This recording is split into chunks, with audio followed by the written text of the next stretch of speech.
Birju e rickshaw चलाता था और उसकी पत्नी ललिता दूसरे घरों में काम करने जाया करती थी।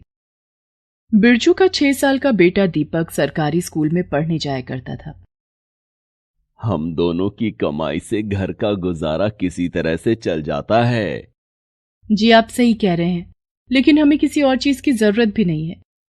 तुम ठीक कह रही हो ललिता, बस हमारा बेटा दीपक किसी तरह से पढ़ लिख जाए तो वो नौकरी कर सकेगा और हमसे अच्छी जिंदगी जी सकेगा।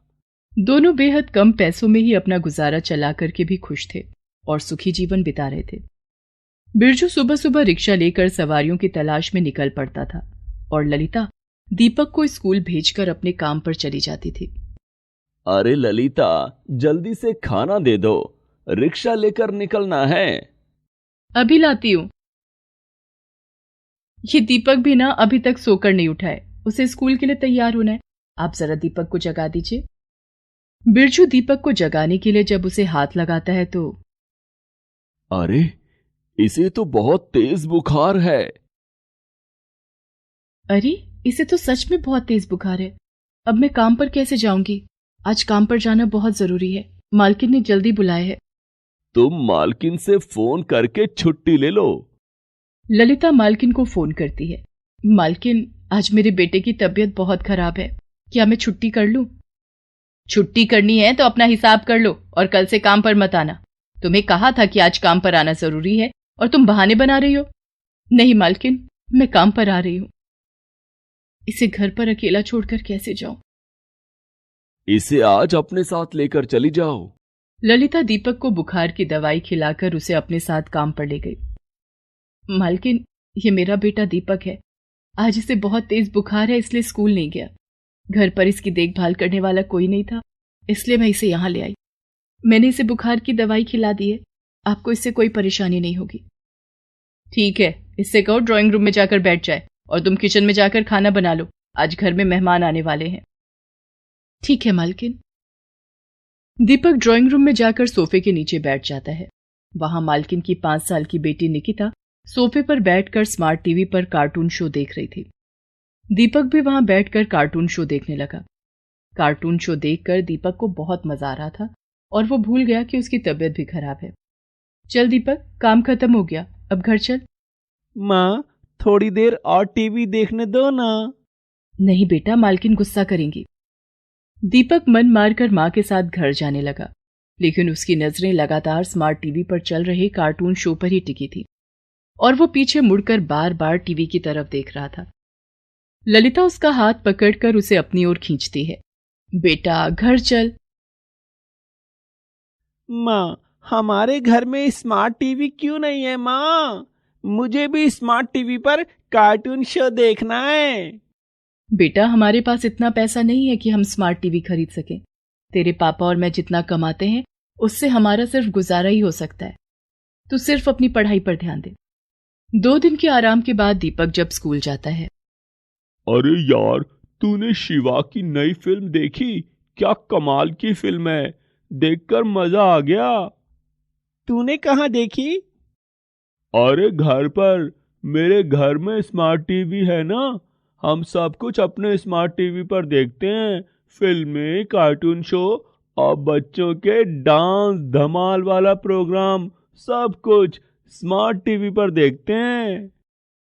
लेकिन मेरे घर में तो स्मार्ट टीवी नहीं है। अरे, तेरे घर में स्मार्ट टीवी नहीं है? ये कहकर कृष्णा हंसने लगता है और दीपक का मजाक उड़ाने लगता है। ये सब दीपक को बहुत बुरा लग रहा था। तू अपने पापा से बोल, तेरे लिए एक स्मार्ट टीवी खरीदेंगे। ठीक है, मैं आज ही पापा से बोलता हूँ। शाम को दीपक जब स्कूल से घर आया तो होमवर्क करने में उसका मन नहीं लग रहा था। क्या बात है, आज तेरा पढ़ाई में मन क्यों नहीं लग रहा है? माँ, मुझे अपने घर में स्मार्ट टीवी चाहिए। क्या स्मार्ट टीवी? तू क्या करेगा स्मार्ट टीवी का? मेरे सारे दोस्तों के घर में स्मार्ट टीवी है, वो उस पर फिल्में, कार्टून शो और दूसरे प्रोग्राम देखते हैं। माँ, मुझे भी स्मार्ट टीवी पर अपने पसंद के प्रोग्राम देखने हैं।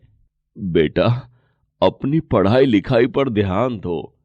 पढ़ लिख कर कुछ बन जाओ, फिर अपनी कमाई से स्मार्ट टीवी खरीद लेना। हमारी इतनी कमाई नहीं है। मैं और तुम्हारी माँ दिन रात बस इसलिए इतनी मेहनत करते हैं ताकि तुम्हारी परवरिश में कोई कमी न रह जाए। हाँ, तो परवरिश में कमी तो है ना।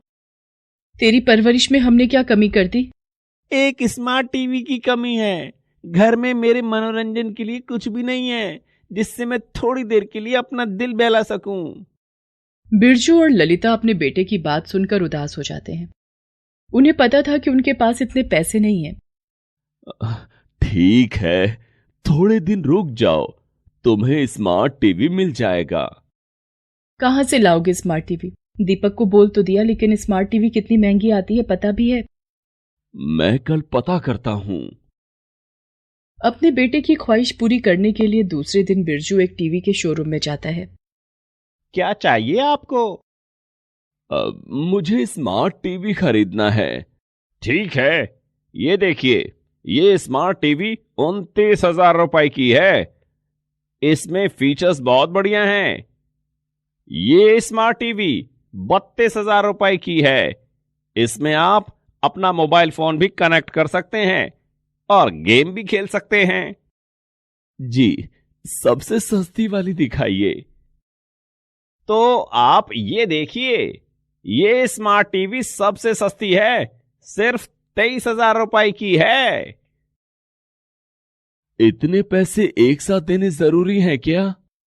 नहीं, आपको अभी 6,000 रुपए देने होंगे।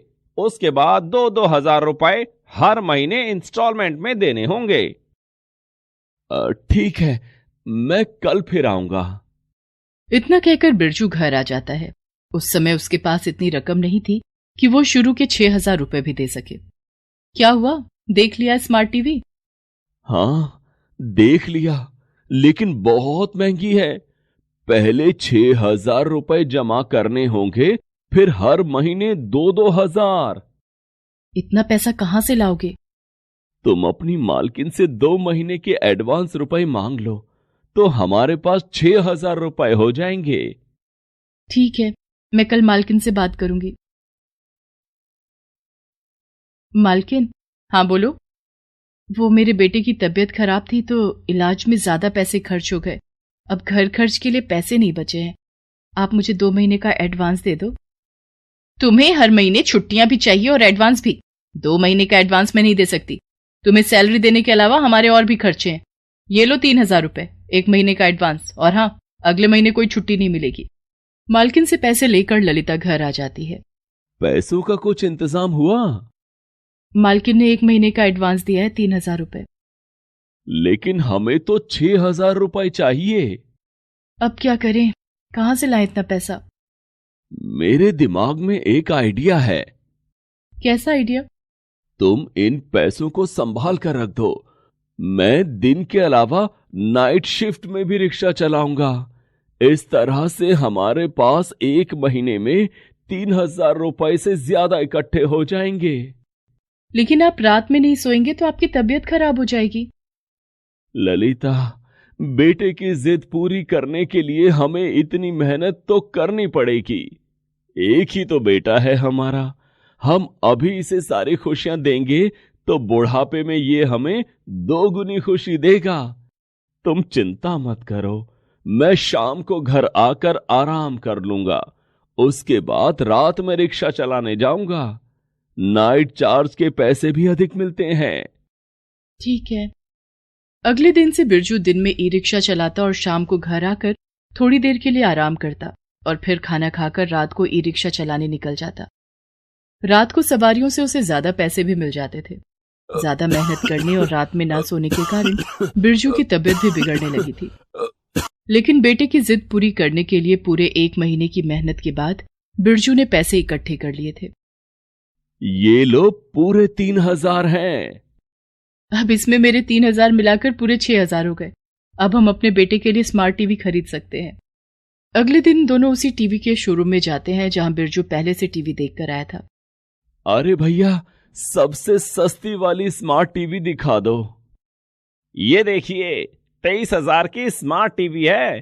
और आपकी किस्मत अच्छी है कि इस समय दिवाली सेल चल रही है और आपको इस पर 10% डिस्काउंट भी मिल जाएगा। सेल्समैन की बात सुनकर बिरजू और ललिता बहुत खुश हो जाते हैं। आपको सबसे पहले 4,500 रुपए जमा कराने होंगे और उसके बाद 2-2 हजार रुपए हर महीने इंस्टॉलमेंट के रूप में देने होंगे। ठीक है, इस टीवी को पैक कर दो। आप अपने घर का एड्रेस दे दो, ये टीवी आपके घर पर डिलीवर हो जाएगा और आपके घर पर इसे फिट भी कर दिया जाएगा। बिरजू और ललिता दुकान पर पैसे जमा करके और अपने घर का एड्रेस देकर घर आ जाते हैं। थोड़ी देर के बाद उनके घर पर स्मार्ट टीवी आ जाता है। घर पर स्मार्ट टीवी के आने से दीपक की खुशी का ठिकाना न रहा। मेरे घर में भी स्मार्ट टीवी आ गया है, अब मैं भी स्मार्ट टीवी पर कार्टून शो देखूंगा और अपने दोस्तों को बताऊंगा। मैं स्मार्ट टीवी पर गेम भी खेलूंगा। अपने बेटे को खुश देखकर बिरजू और ललिता की आंखों में खुशी के आंसू छलक आते हैं।